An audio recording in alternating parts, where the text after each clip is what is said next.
La procédure d'asile. Vous avez fui votre pays car vous ne vous y sentiez pas en sécurité. Afin d'obtenir une protection, vous avez demandé l'asile aux Pays-Bas.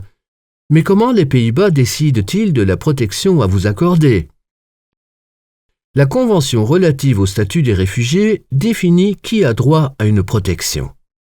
Le gouvernement néerlandais examine les points suivants. 1. Pourquoi êtes-vous personnellement en danger dans votre pays d'origine?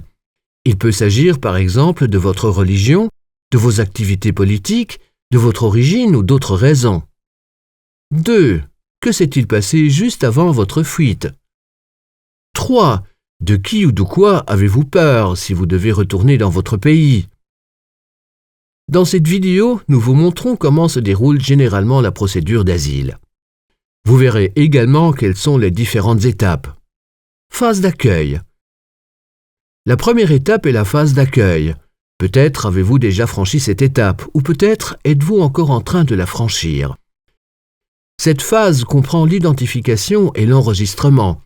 Elle est effectuée par le service d'identification et de contrôle des demandeurs d'asile, DISA. Un employé de cette organisation vous demandera vos papiers, vos coordonnées et comment vous êtes arrivé aux Pays-Bas. Il vérifiera que vous ne transportez pas d'objets dangereux et prendra vos empreintes digitales. Il est possible que le service d'identification et de contrôle des demandeurs d'asile trouve des documents prouvant votre séjour dans un autre pays européen. La gendarmerie royale, Koninklijke Marechaussee, KMAR, peut également saisir temporairement votre téléphone afin de vérifier s'il contient des informations importantes. Enfin, vous signerez votre demande d'asile. Au cours de la phase d'accueil, vous passez généralement une radiographie pulmonaire afin de vérifier que vous n'êtes pas atteint ou atteinte de tuberculose. Si nécessaire, des médicaments vous seront prescrits. Des interprètes vous accompagnent lors de vos entretiens avec les différentes organisations. L'interprète est parfois présent physiquement et interprète parfois par téléphone. Les interprètes sont neutres et indépendants. Ils n'ont aucune influence sur la décision concernant votre demande d'asile. De plus, les interprètes ne sont pas autorisés à partager des informations importantes avec d'autres personnes. Ils sont uniquement là pour traduire vos propos et ceux de l'employé. Il est très important que vous compreniez bien l'interprète. Vous ne le comprenez pas? Veuillez le signaler immédiatement au début de l'entretien. Vous pouvez également le signaler à tout moment pendant l'entretien. Cela permet d'éviter les erreurs de traduction.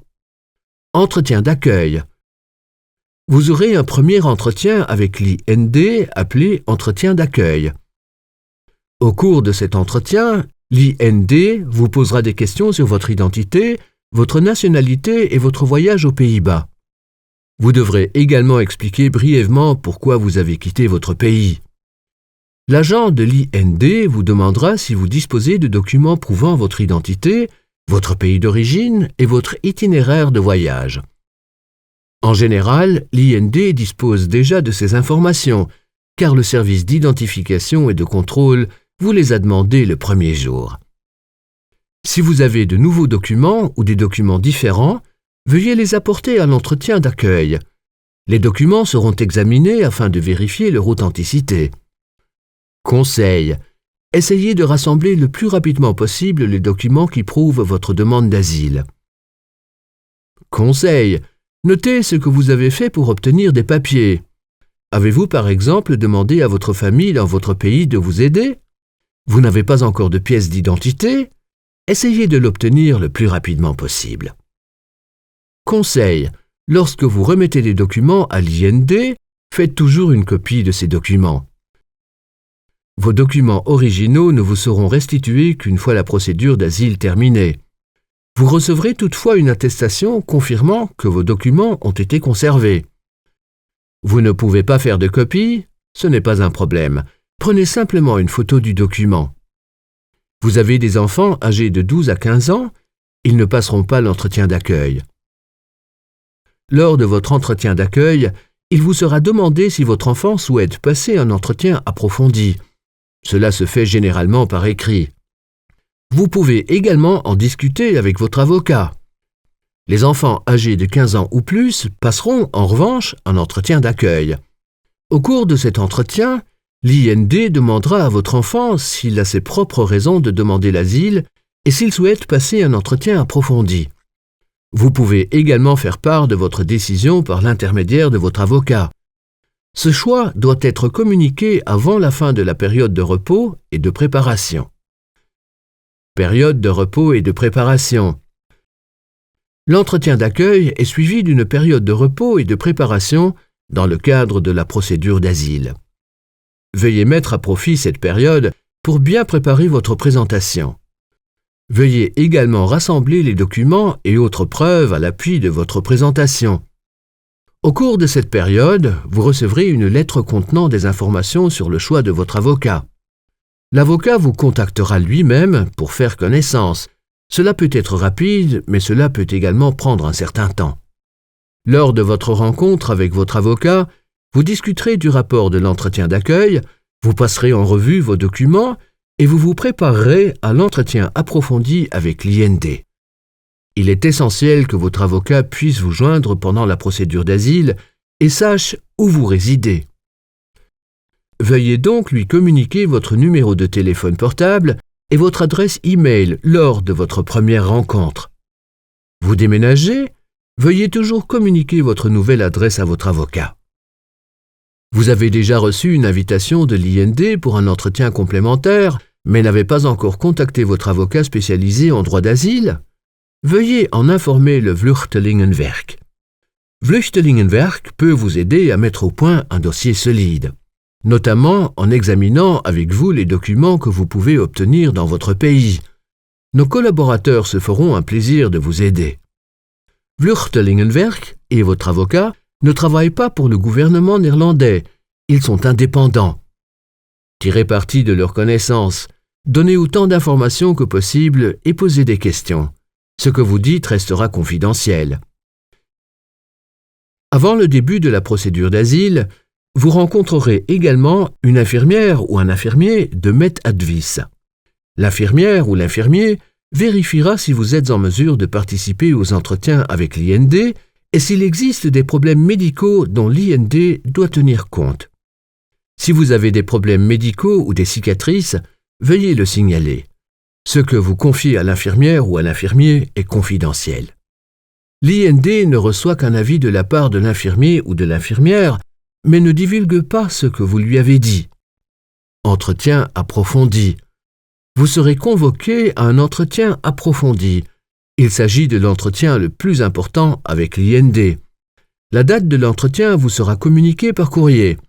Veuillez noter que les délais d'attente peuvent être longs avant de recevoir une invitation à l'entretien approfondi. L'IND souhaite connaître les raisons pour lesquelles vous êtes personnellement en danger et ne pouvez pas retourner dans votre pays d'origine. Il est donc essentiel que vous expliquiez clairement tous les détails. Quelques conseils.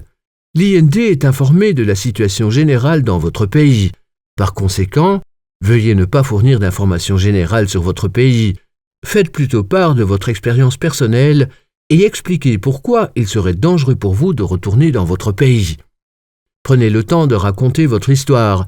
Vous pouvez le dire si vous ne comprenez pas une question ou si vous avez besoin d'une pause. Vous ne connaissez pas la réponse à une question? Ce n'est pas grave. Il est toutefois important de le signaler. Si vous disposez de documents pouvant prouver les circonstances de votre fuite, il est important de les apporter à votre entretien approfondi. Si vous le souhaitez, un collaborateur de Vluchtelingenwerk peut être présent lors de votre entretien approfondi. Veuillez alors en informer votre avocat ou Vluchtelingenwerk. Vous pouvez également indiquer si vous préférez qu'un homme ou une femme soit votre interlocuteur à l'IND et votre interprète lors de l'entretien. Discutez-en avec votre avocat ou Vluchtelingenwerk. Après cet entretien approfondi, l'IND rédige un rapport. Vous le vérifierez avec votre avocat afin de repérer d'éventuelles erreurs. Si le rapport contient des erreurs ou si vous avez oublié de mentionner quelque chose, votre avocat en informera l'IND. Décision. Sur la base de l'entretien d'accueil, de l'entretien approfondi et des compléments fournis par votre avocat, l'IND prendra une décision concernant votre demande d'asile. Il existe 3 possibilités. 1.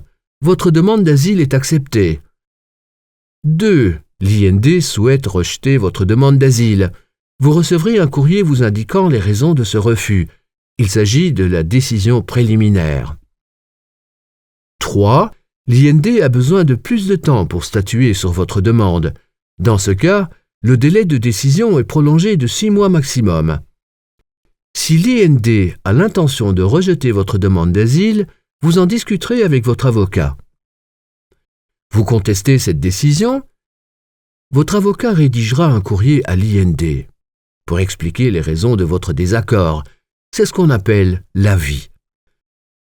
Après avoir reçu l'avis, l'IND prendra une décision définitive. L'IND peut accepter votre demande. Cela signifie que vous pouvez rester aux Pays-Bas.